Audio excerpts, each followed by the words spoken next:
So today has been a long day, and so let's just quickly catch up what we all discussed. So firstly, we revised linear logistic regression, and we saw that we can just interpret linear and logistic regression as individual neurons here. So this was a very interesting relationship, and we also saw that we can train or fit those models using gradient descent, which is something we also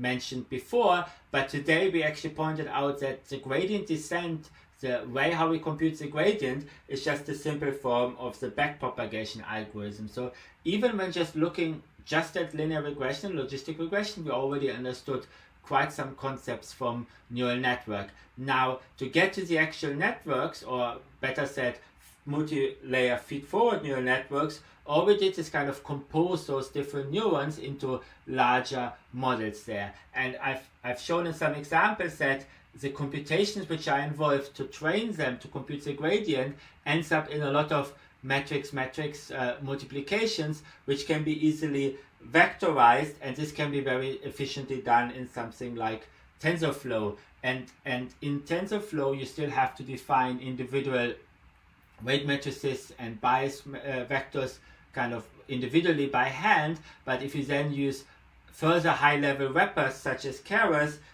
you don't even have to take care of that, and everything is kind of taken care for you, and this obviously makes it much easier, and this is why those packages are so commonly used in practice. And that's really all I wanted to cover today, so thank you.